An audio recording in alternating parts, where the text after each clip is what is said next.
Walker Buehler now available.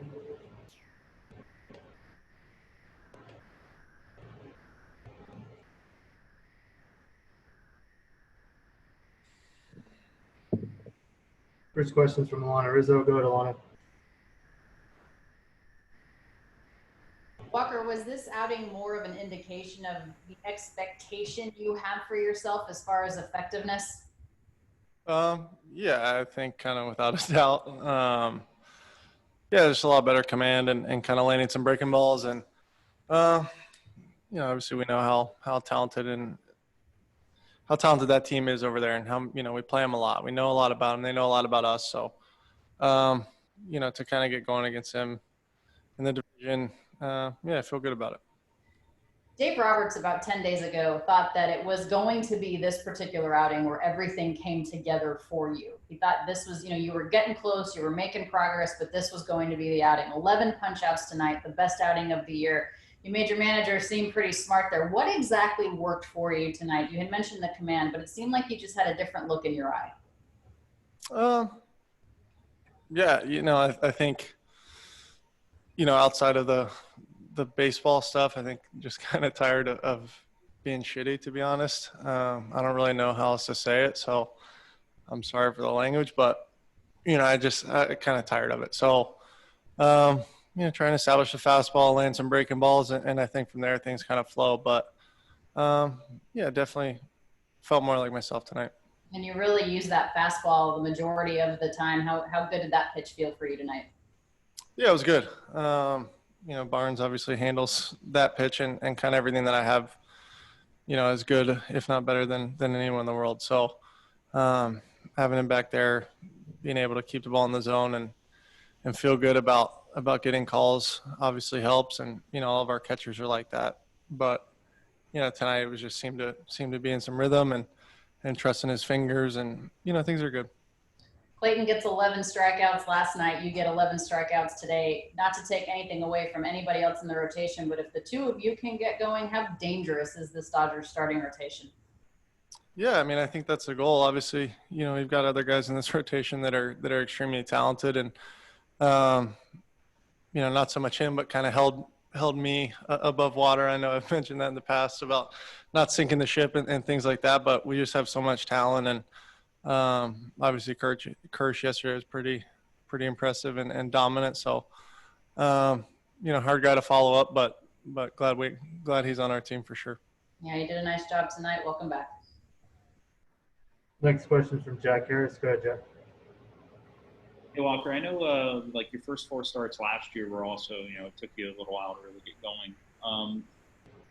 How difficult is it to, sort of just mentally stay locked in or confident when, you do have some of these early season bumps? And, entering tonight, could you feel like it was going to be this kind of night for you?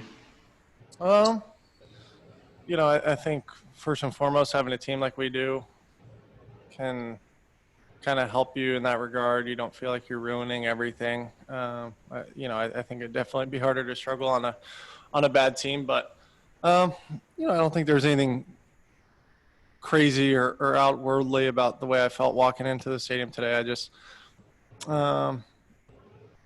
just felt better and felt more confident and, locked in and all those kind of cliche terms that you want to throw out there. But just glad it went the way it went and put up some runs and gave me a cushion to where I could try and be aggressive and worked on our favor.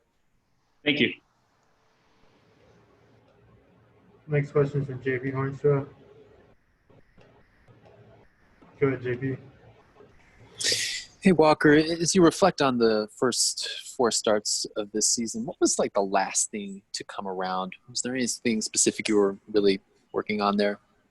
Well, I think guys, some of the coaches have alluded to the breaking ball and, both of them I think have been behind and I just haven't had that kind of choose where I want or choose what I want to do with it kind of feeling and had that a little bit more so tonight. So, I think for me that's a huge thing and being able to change speeds since most of the stuff I throw is around the same velo. So being able to land the curveball and then also try and keep it a little shorter is huge for me. Time for one more. Go ahead, Rayshon. Hey, Walker, you talked about not sinking the ship. Was there anything that, watching Kershaw last night, is anything you can take that kind of impacted, your mindset coming into tonight? Yeah, I mean, I think any game that he pitches, there's stuff that all of us that are younger can pick up on. But, his aggressiveness, his ability to own the 0-0 count and, throw his other stuff in any time that he wants and kind of do what he wants with it. I don't know if it's necessarily watching him exactly do it. I think he's, proven he's one of the best ever and does those things how you're supposed to do. But I think reminding yourself that, that's how it's supposed to be done is a big thing. And, did a better job of that tonight. So, yeah, step forward and we'll try and keep building from here. Thank you. Thanks, Walker. Thanks.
Seriously. With you.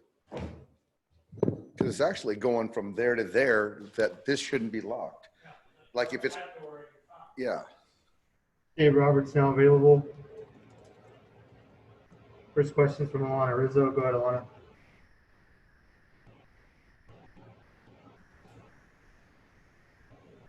Dave, you nailed it. About 10 days ago, you told your broadcasting team that you felt that this was going to be the outing in which the real Walker Buehler really stood up. It seemed like you nailed it right on the head. 11 punch-outs, 6 strong innings. What was it about the process that you knew it was going to happen? I just thought that, as every start that he was taking, there were certain things that he was making adjustments and checking certain boxes. And with Walker, he's just such a finely tuned machine that to get to that optimum performance level, there's certain things that he's got to get to. And I just felt that each outing it was getting better. And this one just seemed like he was primed. And now I just see it kind of holding from here. But tonight, the fastball lanes were really good. The breaking ball was really good. He was getting ahead of guys. I also thought he did a nice job of changing the eye level with the fastball down, the fastball up to get chase. Really good. Got a little stress there in that 6th inning. Jock made a good play in right field. You had mentioned the fastball command. He used that pitch the majority of the time tonight. And Joe and Oral were talking about there was a different conviction in his eye. And they were debating on whether the conviction came first or the zone came first. Did you notice that conviction in his eye as well when he was hitting his spots? Yeah, I did. And I think that a little combo of both. I think that just seeing that you can command the baseball I think gave him more confidence and that conviction to throw it anywhere he wanted to. And I think this first few starts, there was a little bit more spray in there. And so I think tonight, even in counts where, you might throw a cut fastball or a breaking ball, he was kind of bullish with the fastball tonight, which was good.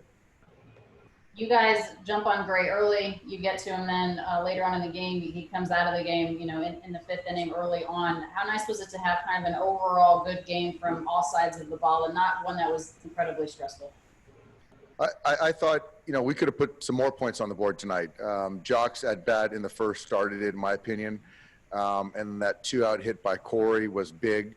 A team that's offensive like that, you never want to keep them in the game. But I thought 1 through 9, we just took good at bats all night long. How good can you guys be if Clayton and Walker continue to do what they did last night and tonight? Yeah, I mean that's kind of our model. That's how we like it, and life is much better when those two guys are pitching the way they are. And I do think that there is something to Walker following Clayton and wanting to, match him and keep that momentum that Clayton set. So we've got Dustin going tomorrow. He's got a watchful eye on Walker and Clayton. So I would expect a lot of the same. All right, Dave. Thank you. Next question is from JP Hornshaw. Go ahead, JP. Between Walker's raw stuff and his confidence, do you ever find yourself worrying about him? No, absolutely not. You nailed it. The raw stuff and the confidence. So I worry about all our players to some extent, but as far as next level worry, not at all. He really has a handle on who he is, what he needs to do to be successful. I think last week you mentioned that 6 innings and 90 pitches was like a good floor for where you wanted your starters. Is there a ceiling? Because it seemed like Walker could have kept going in some situations. Yeah. I mean, I saw Walker getting through that through the 7th inning, to be quite honest, before the 6th started. I thought he was very efficient, but the little bleeder, Butera, then the ball that gets through the 4-hole, and then you started to get some stress. Pitch count gets up, and then that was it for him. But yeah, I think that's the floor for those guys. But certainly, I'm all about pitching to a ceiling. Thank you. Next question from Rowan Kavner. Go ahead, Rowan. Hey, Dave, when you think about where you guys are at right now, and you're just now seeing Cody kind of get going, you're just now seeing Walker finally get going, what does that say about where this team can possibly end up? What's your feeling of it all right now? Yeah, it just speaks to the roster and the players on this club. Walker, we knew it was going to be it was a slower ramp, but we knew it was going to take time. And to see other guys on the pitching side pick him up, pick us up, starters, relievers, it's been big. And on the offensive side, there's some guys that certainly aren't doing what they're going to be doing. So to see us still putting up runs on the board and winning baseball games, most importantly, it's just a credit to everyone in that room back there.